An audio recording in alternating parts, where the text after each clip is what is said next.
Et le diable le sait que tu ne vas pas te laisser facilement entraîner dans une discussion avec les diables, avec les démons, avec les méchants. Le diable le sait très bien. Il va choisir le moyen qui lui sera facile de t'approcher. Quoi? La religion, l'évangile. Il va s'intéresser comme s'il voulait t'aider à faire avancer ta spiritualité, à faire progresser tes croyances. C'est là qu'il viendra travailler. Il va faire comme s'il voulait t'aider à grandir, comme s'il voulait t'aider à améliorer ta condition spirituelle, comme s'il voulait t'aider à renforcer ta relation avec Dieu, ou soit à exprimer tous les potentiels qui se trouvent en toi. Le diable ne viendra pas te dire non, abandonne Dieu, ne suis pas Dieu, et tout ça, deviens pécheur. Non, non, non, il ne viendra pas comme ça. Il sait que tu vas refuser. Avec le peu de connaissances que tu as, tu vas refuser. D'où il va trouver des subterfuges pour essayer de t'éloigner d'une manière pernicieuse, loin de la face du Seigneur. Il viendra d'une manière sournoise, en se servant du carapace de l'évangile, en se servant du carapace prophétique ou apostolique ou d'un docteur, afin de t'entraîner loin des choses de Dieu. Les domaines ciblés par les diables dont Jésus-Christ a dit, il a cité premièrement, oh yes, il a cité premièrement la spiritualité. Il a dit, plusieurs viendront sous mon nom. Plusieurs viendront sous mon nom. Nous retournons dans Matthieu chapitre 24. Nous retournons dans Matthieu chapitre 24. Les domaines ciblés par les diables dans les derniers temps pour combattre le Christ, pour combattre les enfants de Dieu, c'est d'abord la spiritualité. Ce n'est pas la sorcellerie d'abord. Ce n'est pas d'abord la sorcellerie. C'est d'abord dans les domaines spirituels. C'est là que l'ennemi va commencer son travail. Nous suivons la règle du Seigneur Jésus-Christ. Prenez garde que personne ne vous séduise. De quoi il ajoute au verset 5, car plusieurs viendront sous mon nom. Plusieurs viendront sous mon nom. Sous mon nom. Ils viendront sous mon nom. Et les domaines, parce que là, on est en train de parler vraiment de quelque chose de très essentiel. C'est-à-dire, le diable va s'intéresser non seulement à la religion, mais au christianisme, à la chrétienté. Il va s'intéresser au christianisme, à la foi chrétienne. C'est là qu'il va toucher. C'est là qu'il va essayer de contrôler. C'est là qu'il va essayer de frapper. C'est là qu'il va essayer de convaincre. Il viendra dans le domaine du christianisme. Parce qu'il dit, plusieurs viendront sous mon nom. Comme étant sous l'autorité du nom de Jésus-Christ. Ils vont se revêtir du nom de Jésus-Christ, non seulement de la religion. Là aussi, je vais te dire, si quelqu'un sortait là, il dit, je suis de la foi Baha'i, ou je suis de l'islam, ou je suis du Bundu dia Congo, ainsi de suite, il essaye de t'entraîner dans ces histoires, tu vas refuser. Parce que dans ta conscience, tu sais déjà que vous ne partagez pas la même foi. Mais pour que la séduction de l'ennemi réussisse, le diable va venir à travers les personnes que nous considérons comme étant les voix de Dieu, des canons de Dieu. Le diable va passer par eux. C'est ce que l'Église n'arrive pas à comprendre. Beaucoup de ceux qui ont la bonne foi de s'approcher de Dieu ne comprennent pas ça. Vous fouillez les sorciers de vos familles. Mais il y a d'autres sorciers qui vous entendent à l'église, qui vous entendent dans les domaines spirituels. Il y a d'autres sorciers qui vous entendent dans les domaines spirituels, qui viennent avec des doctrines pernicieuses, afin de vous égarer loin de la face du Seigneur. Alléluia. La séduction se fera dans les domaines spirituel, ecclésiastique et chrétienne. Domaine spirituel, ecclésiastique et chrétien. C'est là que la séduction va s'installer. Ne cherchez pas dans le pandémonium. Ne cherchez pas la séduction dans les boîtes de nuit. La séduction contre les peuples de Dieu, contre les élus de Dieu, la séduction contre l'œuvre de Dieu se trouve au milieu de nous, pas loin de nous. Pas loin de nous, c'est au milieu de nous que ça se trouve. C'est parmi nous que ça se trouve. Un homme comme moi là, si le diable veut m'égarer, il ne va pas se servir d'un païen. Il ne va pas se servir d'un païen, il ne va pas se servir d'un magicien, il ne va pas, même s'il passe par un magicien, ce magicien-là doit se faire d'abord un peu chrétien. Il doit se faire un peu prophète. Il doit se faire un peu apôtre. Il doit se faire un peu docteur de la parole pour essayer de m'égarer loin de la face du Seigneur. Vous cherchez la séduction, les sièges de la séduction se trouvent au milieu de nous, ce sont les paroles du Seigneur. C'est le Seigneur qui l'avait dit, ça ne vient pas de moi, ça ne vient pas de toi, ça vient des paroles du Seigneur lui-même, il l'avait dit. Alléluia. Alléluia. Oh yes. Nous allons lire un texte. Lisons Jude chapitre, Jude 4. Jude 4. Lisons un peu Jude 4. Nous allons voir ce que la Bible dit dans Jude 4. Oh yes. Est-ce que tu es avec moi? Si tu es avec moi, acclame un peu le Seigneur. Acclame un peu le Seigneur. Gloire à Jésus-Christ. Gloire à l'agneau de Dieu. Jude 4. Je vais essayer d'introduire ça là pour essayer. Je veux vraiment que tu puisses comprendre. Je sens dans mon cœur que tu dois vraiment comprendre. Tu dois vraiment comprendre. Dieu veut que tu puisses comprendre quelque chose ce soir. Le Seigneur veut que tu puisses comprendre. Oh yes. Oh yes. Alléluia. Je cherche quelque chose là que je dois mettre pour toi. Ça n'arrive pas. Netflix, courrier.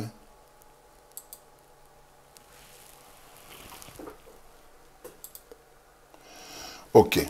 Ça n'arrive pas, mais je vais lire seulement quelques versets pour toi. Prenons Jude. Nous sommes dans le livre de Jude. Prends le livre de Jude. Est-ce que tu es avec moi? Tu prends Jude.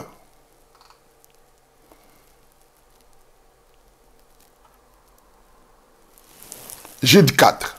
La Bible dit ceci, écoutez. Il est écrit, car il s'est glissé parmi vous certains hommes dont la condamnation est écrite depuis longtemps. Des impies qui changent la grâce de notre Dieu en dissolution et qui renient notre seul Maître et Seigneur Jésus-Christ. Car il s'est glissé parmi vous certains hommes dont la condamnation est écrite depuis longtemps. Des impies qui changent la grâce de notre Dieu en dissolution et qui renient notre seul Maître, Seigneur Jésus-Christ. On ne dit pas les gens qui sont loin de vous. Non, la séduction se fera par des personnes qui vont se glisser au milieu de nous. Le diable va noyauter l'Église. Il va entraîner, pousser certaines de ces personnes, de ces envoyés, d'intégrer l'Église, d'intégrer le fonctionnement du peuple de Dieu. Et c'est comme ça que de l'intérieur, ils vont commencer à séduire. Alléluia. Ils vont commencer à séduire. Ils vont commencer à entraîner plusieurs enfants de Dieu loin de la parole du Seigneur. Le Seigneur n'a pas dit que ça se fera de l'extérieur. Plusieurs viendront sous mon nom. C'est ce que la Bible dit. Plusieurs viendront sous mon nom. Ils viendront sous le nom du Seigneur. Alléluia. Oh my God. Oh my God. Nous lisons encore un autre texte. Nous sommes dans le livre de Matthieu chapitre 7, versets 15 à 20. Matthieu 7.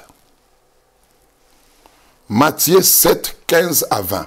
Prends ta Bible, s'il te plaît, là où tu es. Lis avec moi toutes ces choses ici. Je n'ai pas le temps de le mettre sur l'écran. Matthieu chapitre 7, versets 15 à 20. Écoutez ce que la Bible déclare. Gardez-vous des faux prophètes. Ils viennent à vous en vêtements de brebis, mais au-dedans, ce sont de loups ravisseurs.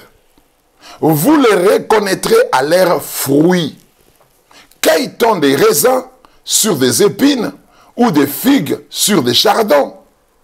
Tout bon arbre porte de bons fruits, mais le mauvais arbre porte de mauvais fruits. Un bon arbre ne peut porter de mauvais fruits, ni un mauvais arbre porter de bons fruits. Tout arbre qui ne porte pas de bons fruits est coupé et jeté au feu. C'est donc à leurs fruits que vous les reconnaîtrez. Alléluia. Il ajoute, tous ceux qui me disent Seigneur, Seigneur, n'entreront pas tous dans le royaume des cieux, mais celui-là seul qui fait la volonté de mon Père qui est dans les cieux. Verset 22, plusieurs me diront en ce jour-là, Seigneur, Seigneur, n'avons-nous pas prophétisé en ton nom? On commence par la prophétie. Je vais y revenir après. N'avons-nous pas prophétisé en ton nom? N'avons-nous pas chassé des démons en ton nom? N'avons-nous pas fait beaucoup de miracles en ton nom? Alors je leur dirai ouvertement, je ne vous ai jamais connu. Retirez-vous de moi, vous qui commettez l'iniquité.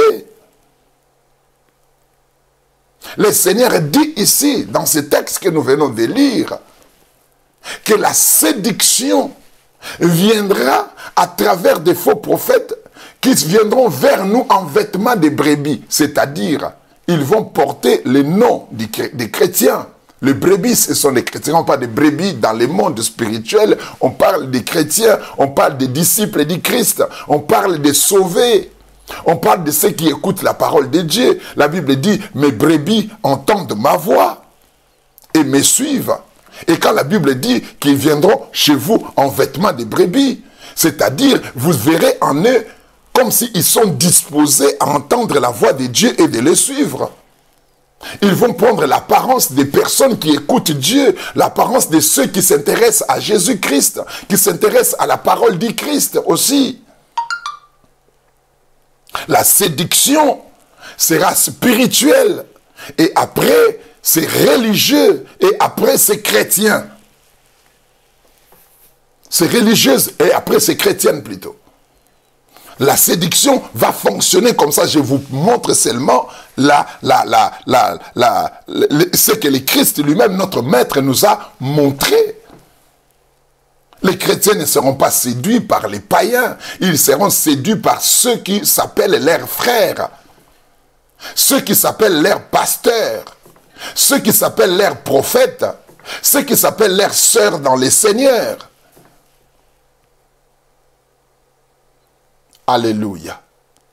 Ce sont eux qui seront les instruments que le diable va utiliser pour entraîner les enfants de Dieu loin de la face du Seigneur, pour combattre les relations des enfants de Dieu avec Dieu. Ça viendra par les domaines spirituels, religieux et chrétiens. Il a dit, plusieurs viendront sous mon nom. Il n'a pas dit qu'ils viendront sous le nom du diable. Il n'a pas dit qu'ils viendront sous le nom des démons. Il n'a pas dit qu'ils viendront sous le nom des sorciers. Ils viendront sous mon nom, c'est-à-dire sous un caractère sacré. Un caractère sacré et chrétien. Ils viendront comme ça. Alléluia. D'où quand le Seigneur dit, prenez garde que personne ne vous séduise. Faites d'abord attention, prenez garde à vos propres frères dans le Seigneur. Prenez garde à des personnes qui sont là et qui prétendent être des porteurs du message de Dieu. Prenez garde à des personnes qui sont là et qui prétendent être du Christ. N'acceptez pas tout le monde seulement parce qu'il parle au nom de Jésus. N'acceptez pas tout le monde seulement parce qu'il parle au nom de la Bible. N'acceptez pas tout le monde seulement parce qu'il parle au nom de Dieu. Le diable est rusé. Il sait que s'il se présente, il envoie les gens qui viennent chez toi pour dire que je suis du diable. Toi-même, tu vas refuser. Parce que quelque part au fond de toi, tu sais que tu dois vivre avec Dieu. Tu sais aussi que l'enfer existe. Tu sais aussi que ceux qui ne vont pas, qui vont suivre les diables, iront en enfer. Quelque part au fond de toi, tu sais que le diable va finir dans le feu. Et toi aussi, tu ne voudras pas finir dans les feux. Et d'où tu ne vas pas directement accepter. Et le diable est conscient de cela, que toi, tu n'accepteras pas quelqu'un qui vient directement du monde des ténèbres. D'où on parle de la séduction. Et pour que la séduction réussisse, le diable sait qu'il doit passer par l'église. Il doit passer par les domaines spirituels. Il doit passer par les domaines chrétiens pour avoir les chrétiens. Alléluia. Maintenant, bien-aimés, qui sont ceux-là dont la Bible dit qu'ils seront utilisés dans les temps de la fin pour égarer les enfants de Dieu? Qui sont-ils? Comment Jésus les appelle-t-il? Il a dit d'abord, plusieurs viendront et diront, c'est moi qui suis le Christ. Retenez bien cette phrase. C'est moi qui suis le Christ. Peut-être que si quelqu'un vient dans ta maison, ou soit moi je viens dans ta maison, je te dis, ma sœur, je suis le Christ. Tu vas dire non, tu n'es pas le Christ. Le Christ, c'est Jésus. Et peut-être tu n'as jamais vu quelqu'un se pointer devant la porte de ta maison ou se tenir dans la chair, sur la chair d'une église et dire ouvertement, je suis Jésus-Christ ou je suis le Christ. Mais laisse-moi te dire, c'est toujours d'une manière sournoise que l'ennemi dit ces choses. Ça s'appelle des messages subliminaux. Il y a des personnes qui se sont improvisées dans votre vie comme étant des messies. Des gens qui se sont mis dans votre pensée, vous les avez adoptés comme étant des messies. Vous les avez adoptés comme des Christ dans votre vie. Bien que ces personnes ne s'appellent pas ouvertement, objectivement, ouvertement, je suis le Christ.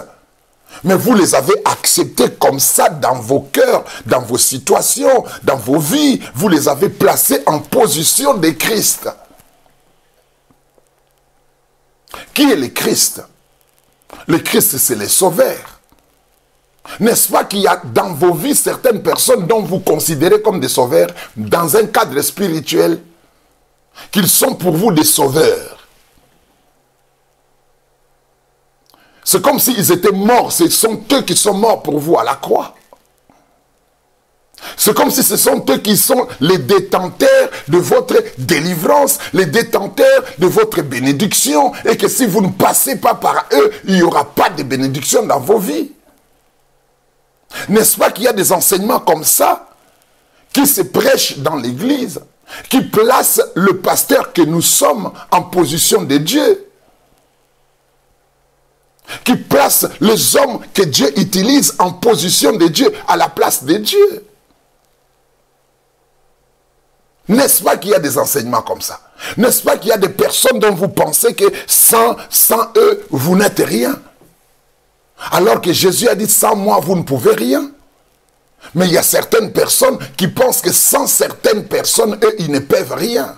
Et on vous les enseigne aussi que sans elles, vous ne pouvez rien. Si vous ne passez pas par lui, vous n'avez rien. Dieu vous a placé ici et tout ça. Non, Dieu ne t'a pas placé devant moi dans mon ministère pour que tu sois dépendant de moi. Non, Dieu t'a placé devant moi pour que je t'aide à être complètement dépendant de Dieu.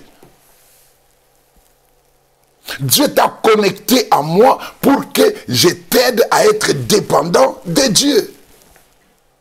Dieu t'a connecté à mon ministère pour que je fasse de toi un enfant de Dieu, pas mon enfant. Pour que je fasse de toi un serviteur de Dieu, pas mon serviteur. Pour que je fasse de toi un disciple de Jésus-Christ. C'est vrai que tu dois te connecter à un ministre de Dieu qui a la parole de Dieu. Mais le ministre de Dieu qui a la parole de Dieu ne fera pas de toi son disciple. Il fera de toi disciple du Christ. Il fera de toi enfant de Dieu. Sa démarche ne sera pas de faire de toi quelqu'un qui, sans lui, tu ne peux rien. Non. Il y a des gens qui ont pris la place du Christ dans vos vies. Vous êtes prêts à mourir pour eux, mais quand on critique le Christ, ça ne vous fait absolument rien. Mais quand on critique ces personnes-là, vous sentez la flamme monter dans vos cœurs. Vous montez sur les grands chevaux pour aller les défendre. Mais vous ne défendez jamais Jésus-Christ comme ça.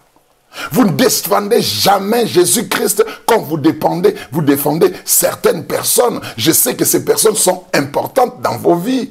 Ce sont des instruments de Dieu dans vos vies. Le Seigneur les a oints pour vous faire du bien. Mais faites très attention.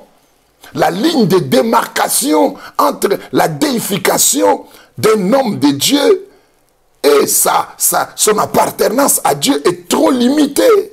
Faites très attention. De ne pas vivre dans cette relation en dépendance absolue, en dépendance perpétuelle, en dépendance éternelle. Alléluia. En dépendance éternelle, non. Un disciple accompli doit être semblable à son maître. Le but de Dieu, c'est que vous puissiez atteindre le niveau de vos maîtres, et vos maîtres qui sont les imitateurs du Christ. Il n'y a pas de liberté sur votre vie spirituelle. Tout dans votre vie doit dépendre de quelqu'un, d'un homme, quelle que soit son onction. Il y a des choses que tu dois traiter directement avec Dieu, que tu dois traiter directement avec Dieu. Si la dépendance est totale, la dépendance est éternelle, la dépendance est de toute la vie, bien aimé, là vous êtes en train de positionner quelqu'un à la place du Christ au sein de votre vie. Alléluia. Vous êtes en train de placer quelqu'un à la place du Christ dans votre vie. Et il y a des gens qui travaillent dans cet objectif-là pour que vous deveniez dépendants d'eux, que vous soyez tout le temps là pour eux et ils ne font presque rien pour vous.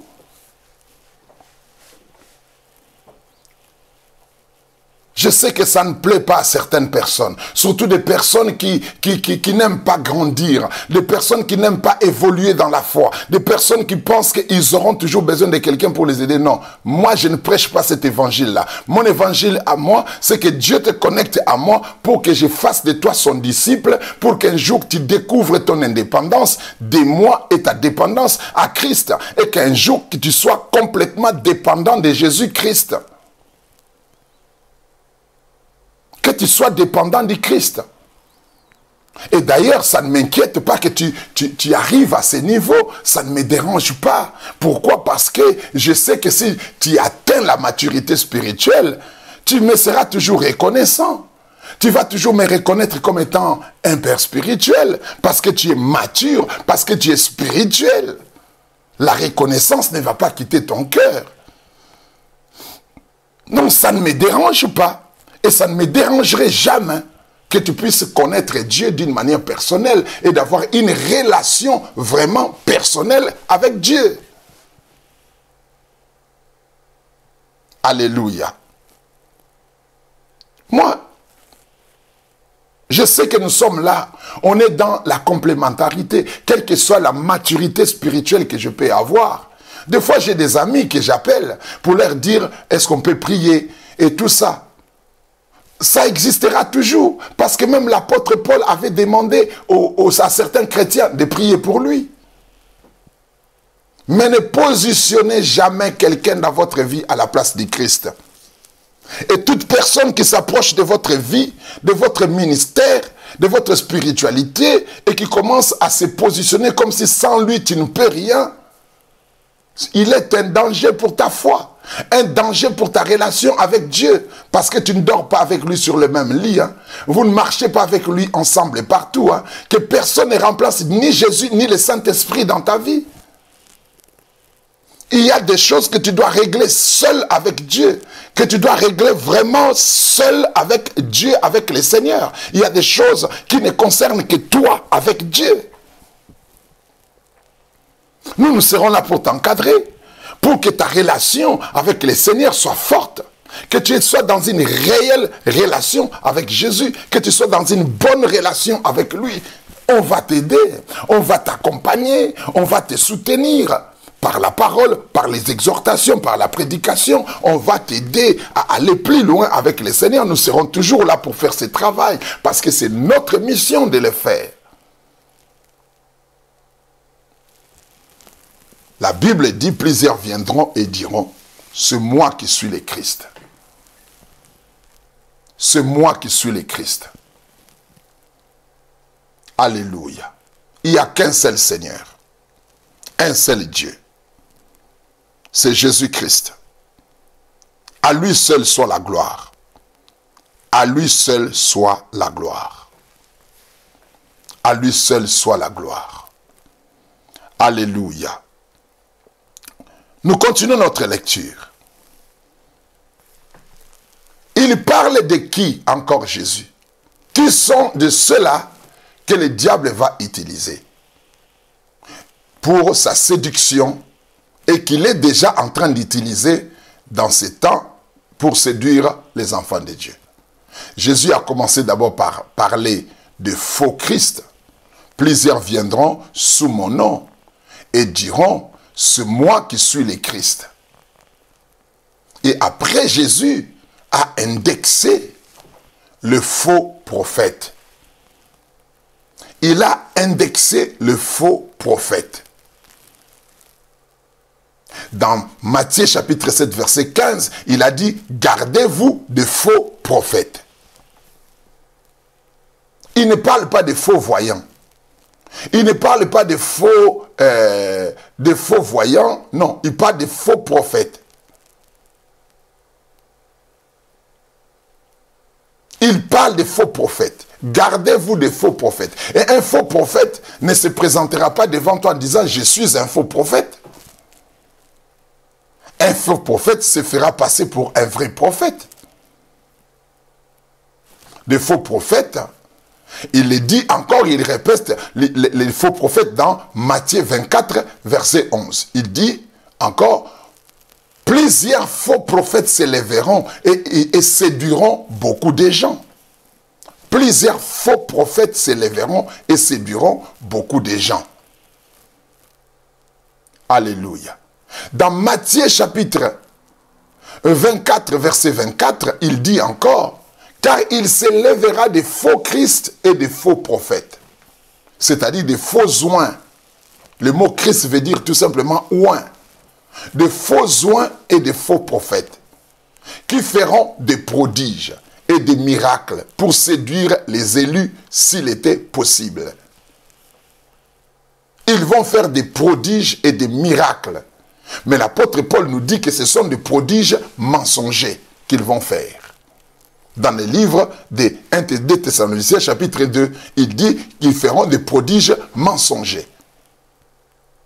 Mais ce sont des faux Christ et des faux prophètes, mais qui viendront vers vous en vêtements de brebis, qui ne se présenteront pas en faux prophètes, qui se présenteront en bons prophètes, en vrais prophètes de Dieu, mais qui sont de faux prophètes, qui feront aussi des miracles. Ce n'est pas moi qui dis, je ne fais que paraphraser le maître Yehoshua Mashiach, notre Seigneur. Il a dit, ils feront des grands miracles, des grands prodiges et des miracles au point de séduire, s'il était possible, même les élus. Regardez l'église actuelle. Regardez les chrétiens de cette époque, le croyant de cette époque. Ils ne croient aux gens que parce qu'ils ont fait un miracle. Et du coup, on fait des prophètes, des vrais prophètes. Ils ignorent que la parole de Dieu dit que derrière le grand miracle et derrière des prodiges se cacheront les faux prophètes. Ça sera leur appât pour séduire beaucoup de gens.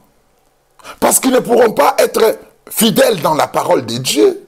D'où le diable va le oindre, leur donner les moyens pour séduire le peuple de Dieu.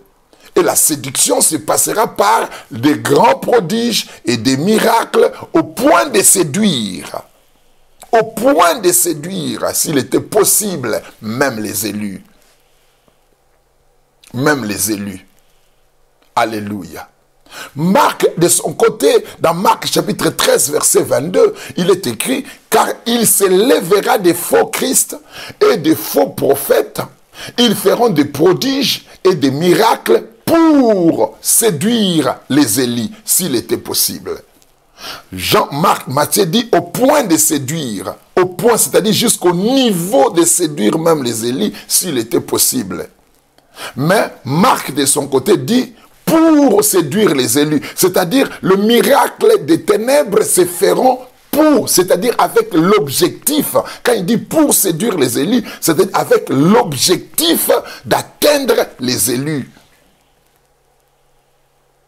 Et si les élus seront séduits et les appelés maintenant, parce que la Bible dit que derrière l'agneau, il y a l'appelé, les appelés, les fidèles et les élus.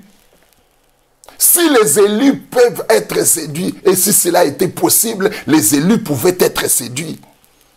Que dirons-nous des fidèles et des appelés? C'est pourquoi la Bible dit beaucoup d'appelés, mais peu d'élus.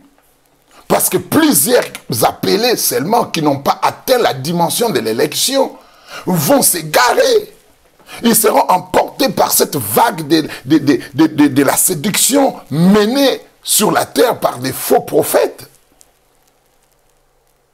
Je vous avais dit ici hier que la vague prophétique est une distraction. La vague prophétique est une distraction. Je ne dis pas qu'il n'y a pas de vrais prophètes. Il y a des vrais prophètes. Moi, personnellement, je connais des vrais prophètes. Je ne vais pas les citer, mais je connais des gens qui sont vraiment des vrais prophètes de Dieu, qui ont le message prophétique dans leur prédication, dans leurs enseignements, dans leur façon de prier, dans leur façon de servir Dieu. Ce sont des vrais prophètes de l'Éternel. Mais je vous dis que le nombre de faux est plus que le nombre de vrais. Parce que vous savez, même quand le Seigneur est venu sur la terre, il a dit Dieu cherche des vrais adorateurs. C'est-à-dire les vrais sont toujours recherchés. Les vrais sont toujours recherchés. C'est-à-dire ils ne sont pas nombreux, ils sont rares, les vrais. Il est rare de trouver les vrais dans cette génération. Et les gens qui sont aveuglés par la séduction de Satan ne peuvent pas trouver les vrais. Parce qu'ils ont l'intelligence obscurcie par l'ennemi, incapables de comprendre les vraies choses de Dieu. Et ils vont suivre malheureusement. C'est ce que Jésus a dit. Ils séduiront beaucoup de gens. Ils séduiront. Jésus a dit qu'ils séduiront beaucoup de gens. Réfléchis. N'es-tu pas encore été séduit? N'es-tu pas déjà séduit? Alléluia. N'es-tu pas déjà séduit? Vous écoutez des gens que vous ne connaissez même pas, que les gens que vous rencontrez sur Internet, des gens que vous rencontrez dans les rues, parce qu'ils parlent au nom de Jésus, ils organisent des prières au nom de Jésus, et du coup vous commencez à suivre et à chercher, à recevoir des prophéties. Oh, localise-moi, localise-moi. Écoute-moi, bien-aimé, tu n'as pas besoin d'être localisé par Dieu. Si tu es déjà enfant de Dieu, si tu as le Saint-Esprit en toi, tu n'as pas besoin d'être localisé par Dieu parce que Dieu est déjà avec toi. Pourquoi doit-il encore te localiser? Pourquoi doit-il te localiser? Moi, ça m'étonne que les gens déclarent de telles choses et ils ne savent pas que ils sont en train d'exposer leur séparation, leurs éloignements de Dieu. Pourquoi Dieu va te localiser? Parce qu'il est avec toi. Parce qu'il vit dans ton cœur. Il va encore te localiser. Localise-moi. Localise-moi. Non. J'insisterai sur ce point-là. Je vois certaines de mes filles ici, certains de mes fils aussi, qui le font. Qui participent à des services et qui disent « localise-moi, localise-moi ». Qu'on te localise par qui? Parce que Dieu est avec toi. S'il est avec toi, il ne va pas te localiser. Tu es avec lui. Dieu est partout à la fois et il vit dans ton cœur. Pourquoi doit-il encore te localiser? Alléluia. Sache-le bien que quand Dieu te bénit, tu n'auras pas besoin de chercher à être localisé. Quand Dieu te bénit, la bénédiction va se manifester. La bénédiction ne va pas te localiser, non. La bénédiction va se manifester en toi. La bénédiction va s'exprimer. Ça ne va pas te localiser. Non, tu n'es pas localisé par la bénédiction. La bénédiction, tu l'as déjà. La Bible dit, Dieu nous a bénis de toutes sortes de bénédictions spirituelles dans les lieux célestes en Christ. Nous vivons dans la bénédiction. Et cette bénédiction ne va que se manifester dans le monde réel seulement. Tu n'as pas besoin d'être localisé par quoi que ce soit. Non. Localise-moi, ou je vais te localiser. Ça, c'est un langage des faux prophètes. Des langages des faux prophètes. Écoute-moi très bien. La Bible parle de faux prophètes qui vont séduire beaucoup de gens. Et non seulement des faux prophètes. Hein. Il ne faut pas se limiter à penser aux faux prophètes. La Bible parle aussi des faux docteurs. La Bible parle aussi des faux docteurs. Alléluia. De faux docteurs. Pas seulement des faux prophètes. L'apôtre Paul a parlé de faux prophètes. Et il a parlé aussi de faux docteurs. C'est-à-dire des faux enseignants. Des gens qui n'ont pas les messages de Dieu. Et qui créent des doctrines, des fausses doctrines.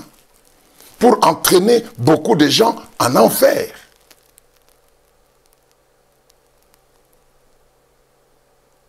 Alléluia. Je vais vous lire un texte. Dans le livre de 2 Timothée chapitre 2, si je me suis trompé, vous allez m'aider. 2 Timothée chapitre 2, versets 1 à 4. 2 Timothée chapitre 2, versets 1 à 4.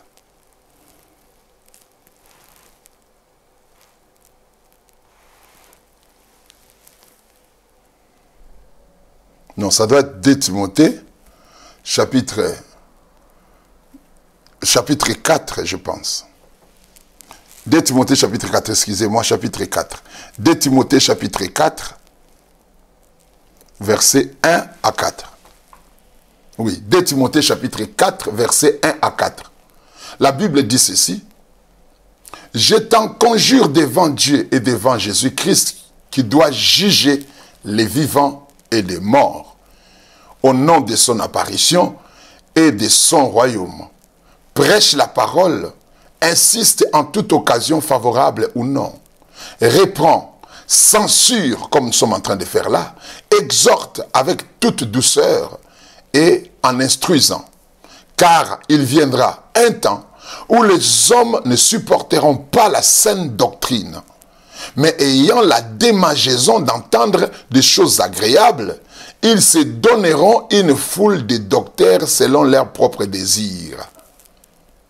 Détourneront l'oreille de la vérité et se tourneront vers le fable. Mais toi, sois sobre en toutes choses, supporte les souffrances et fais l'œuvre d'un évangéliste, remplis bien ton ministère. Les hommes se donneront une foule de docteurs, c'est-à-dire des faux docteurs. Dans ces temps où nous sommes, il n'y aura pas que des faux prophètes, il y aura aussi des faux docteurs. Quand nous parlons de faux docteurs, on parle des gens qui viendront avec des enseignements pernicieux. Des doctrines qui ne sont pas bibliques, qui n'ont rien à voir avec la parole de Dieu, qui vont vous proposer des solutions pour votre délivrance, mais qui ne cadrent pas avec la parole du Seigneur. Qui vont vous proposer des solutions pour votre transformation, mais qui n'ont rien à voir avec ce que le Seigneur a dit dans la Bible. Des solutions qui vont contredire la parole de Dieu, des propositions, des solutions qui vont aller à l'encontre de tout ce que le Seigneur a enseigné. Alléluia. Alléluia. La Bible dit qu'il y aura des faux prophètes, qu'il y aura des faux Christ, qu'il y aura des faux docteurs, c'est-à-dire des faux enseignants, qui amèneront des doctrines qui vont aller à l'encontre de la parole du Seigneur. Mais ils ne viendront pas sous la peau des francs-maçons. Ils ne viendront pas sous l'étiquette des rosicruciens. Ils ne viendront pas sous l'étiquette des Illuminati. Ils ne viendront pas sous l'étiquette des satanistes. Ils viendront sous l'étiquette des serviteurs de Dieu. 2 Pierre, chapitre 2, verset 1. 2 Pierre, chapitre 2, verset 1. Alléluia. 2 Pierre, chapitre 2, verset 1. Lis la parole de Dieu. 2 Pierre, chapitre 2, verset 1.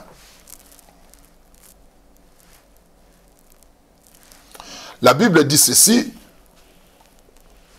Il y a au milieu du peuple, alléluia, il y a eu parmi les peuples des faux prophètes. Il y aura de même parmi vous des faux docteurs qui introduiront des sectes pernicieuses, qui, régnant le maître qui les a rachetés, attireront sur eux-mêmes une ruine soudaine. Il y a eu parmi les peuples des faux prophètes, il y aura de même parmi vous de faux docteurs. C'est-à-dire des faux enseignants. Quand je dis le faux docteur, je ne parle pas seulement de quelqu'un qu'on appelle docteur comme docteur Abraham. Mais je parle de toute personne qui vient avec un enseignement pernicieux, avec des doctrines d'égarement. Des enseignements qui éloignent les hommes de Dieu, qui éloignent les hommes de la foi. Tu me diras, non, on m'avait enseigné la Bible. Mais oui, le diable viendra aussi avec une Bible. Les faux prophètes viendront aussi avec une Bible. Les faux docteurs viendront aussi avec une Bible. Ils viendront aussi avec une Bible. Vous savez que les gens qui avaient crucifié Jésus avaient tous des Bibles sous leurs aisselles. Les Sanhédrins qui avaient condamné Jésus-Christ, c'était rempli des docteurs de la loi. C'était rempli de gens qui se réclamaient être des serviteurs et des servantes de Dieu. Mais ils ont quand même crucifié les seigneurs. Ils ont haï les seigneurs avec des Bibles sous leurs épaules. Et le monde n'a pas changé. On est toujours dans le même monde. Et c'est le même système et le même fonctionnement. Jusqu'aujourd'hui, il y a des gens avec des Bibles sous leurs épaules et qui sont en train de contredire la parole de Dieu, de combattre l'évangile pour leurs propres intérêts. Qui sont en train de garer les gens avec la Bible sous leurs aisselles. Alléluia. Avec la Bible, et ils sont en train de garer les gens.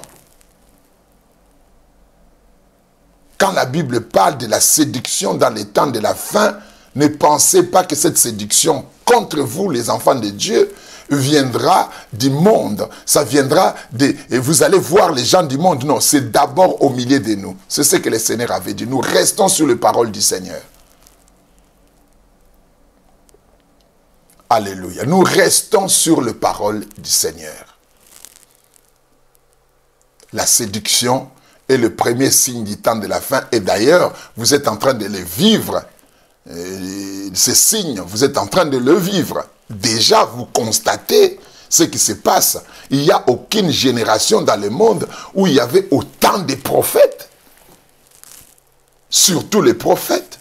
Il n'y a pas une génération dans le monde où il y avait autant de prophètes qui pullulent partout. Aucune génération. Et nous vivons cette période-là. Nous voyons ce qui est en train de se passer. Et nous suivons même ces prophètes en question. Nous allons même nous-mêmes les chercher. Parce que nous ne sommes pas satisfaits de la vérité de l'évangile pur. Et nous courons nous-mêmes derrière ces faux prophètes. Un jour, je vais parler des prophètes. Un jour. D'ailleurs, j'ai déjà parlé des prophètes. J'ai une vidéo que j'avais faite sur le vrai prophète, qui se trouve sur les réseaux sociaux. Mais un jour, je reviendrai encore pour vous parler des vrais prophètes de Dieu. Je vous dis qu'il y a des vrais prophètes, même dans cette génération ici, il y a des vrais prophètes de l'Éternel, qui servent Dieu en esprit et en vérité, qui ont la parole de Dieu, qui ont l'onction divine, qui servent les Christ, qui sont des vrais prophètes du Christ. Ils existent. Mais les faux sont plus nombreux que les vrais. Je suis allé à Kinshasa, dans mon pays, dans chaque rue, 20 églises, 22 églises, 25 églises. Dans une rue des 100 ou des 200 maisons, il y a 30, 40 églises. Et dans chacune de ces églises-là, il y a un prophète. Sur 20 églises-là, environ 15 sont dirigées par des prophètes.